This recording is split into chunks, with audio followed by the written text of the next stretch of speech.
Generation होता है, generation का मतलब उसमें जो सुधार होता है उसे को ही हम जी कहते हैं। जी मतलब जनरेशन। अब ये 1G 2G 3G 4G ये सब जो थे सर, ये जनरेशन थे। ये कब आए थे सर? यहाँ पे आप देखेंगे 1G आया था 82 में आया था, ये 1992 में आया था 2G, 2001 में आ गया था आपका 3G, और 2012 में ही आपका 4G आ गया था, लेकिन हम लोग को नहीं मिला था, हम लोग को बाद में मिलना चालू हुआ है। दुनिया यूज कर रही है 5G। अभी हम लोग इंडिया में अभी 5G यूज के लिए नहीं है, अभी ट्रायल चल रहा है, इसको 1 से 2 साल में ये पब्लिक के लिए दे दिया जाएगा।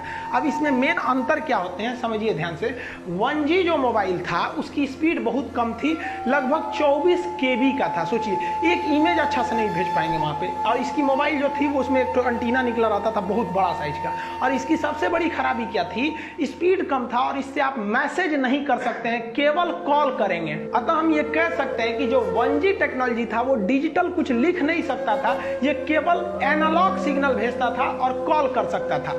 इससे सुधार के हम लोग लेके आए लोग 2G को, और ये 2G 1990 के एक दशक में आया था और इसकी स्पीड 64 KB पर सेकेंड की थी। तो स्पीड तो बढ़ ही गई, लेकिन उतना भी क्या KB में स्पीड दे रहा है, कौन सा स्पीड है। लेकिन इसकी एक और खासियत क्या हो गई कि ये वॉइस तो करता ही था, इसके साथ साथ यहाँ देखिए मैसेज का साइन है, आप इससे मैसेज भी लिख के भेज सकते थे, हाय हेलो। और याद कीजिए आप वो टाइम जब एक मैसेज करने का 1 रुपया लगा करता था, तो इससे मैसेज भी कर सकते थे। इसके बाद जब आया 3G, तो पहली 3G जो थी वो MB में स्पीड देना चालू किया, और इसका फायदा ये हुआ कि आप बात तो कर सकते हैं, मैसेज भी कर सकते हैं, साथ साथ आप इंटरनेट भी चला सकते थे, गूगल वगैरह सर्च करते थे। नोकिया वाला मोबाइल में पहले जो था टॉर्च वॉर्च जलता था, उसमें नेट थोड़े चलता था, इसमें वो गेम होता था सांपवा वाला, इसे याद होगा आप लोग को। तो यहीं से आपका नेट का काम चालू हुआ और यहीं से यूट्यूब वगैरह देना चालू कर दिया। लेकिन इसकी खराबी क्या थी?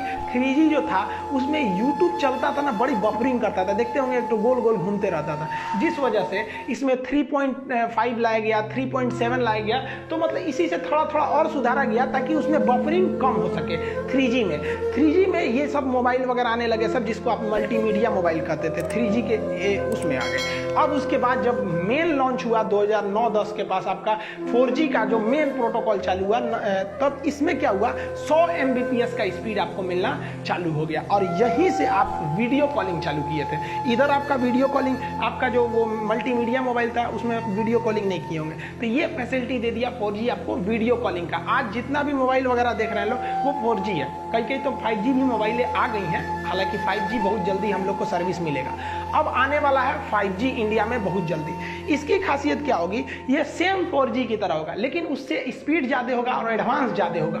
ये मोबाइल के साथ साथ दूसरे चीज़ को कनेक्ट कर देगा। आप अपने कार को अपने मोबाइल से कनेक्ट कर दीजिएगा ना, तो जैसे यहाँ मोबाइल में घुमाइए, उधर कार घूम रहा है, फ्रिज को कनेक्ट कर दीजिए 5G, तो फ्रिज में भी 5G टेक्नोलॉजी होना चाहिए। और दरवाजा खोलना है तो यहीं से खोल दीजिए, इन्वर्टर बंद करना है यहीं से कर दीजिए। आप पता चले आप मान लीजिए गए हैं दिल्ली, आपका घर है चेन्नई में, आप भूल गए कि इन्वर्टर तो बंदे नहीं है, तो 5G टेक्नोलॉजी रहेगा ना, तो वहीं से ऑफ कर दीजिएगा तो वो ऑफ हो जाएगा। बल्ब वगैरह जला सकते हैं, बुझा सकते हैं। तो वो सब ऐसा नहीं है कि केवल मोबाइल 5G हो जाएगा, घर में आपका 5G है, ये नहीं है तो नहीं होगा, उसमें भी टेक्नोलॉजी बढ़ानी पड़ेगी। तो आज के समय 5G की ओर जा रहा है, लेकिन हम लोग वर्तमान में 4G यूज कर रहे हैं और एक काफी लंबे समय तक 4G यूज करेंगे। लेकिन 4G भी अचानक से डेवलप नहीं हुआ।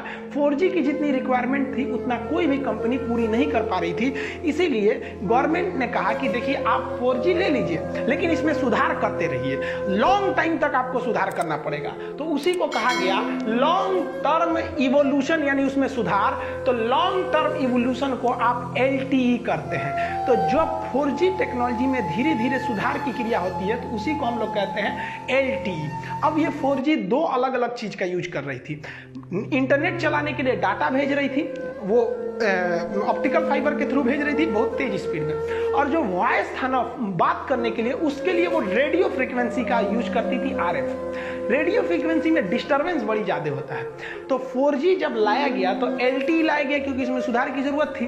अब इस 4G में समस्या ये था कि डाटा तो तेज चलता था, नेट तेज चलता था, लेकिन फोनवा कीजिएगा तो फोन जाता था आपका रेडियो फ्रीक्वेंसी में, जिसमें कभी सिग्नल अच्छा नहीं रहता था। कभी आप फोन करेंगे, अब उसमें कई सिग्नल भेजे रहते थे, तो आप बात करते करते रहिएगा, किसी के दूसरे का आवाज आने लगेगा, कभी कॉले नहीं लगेगा।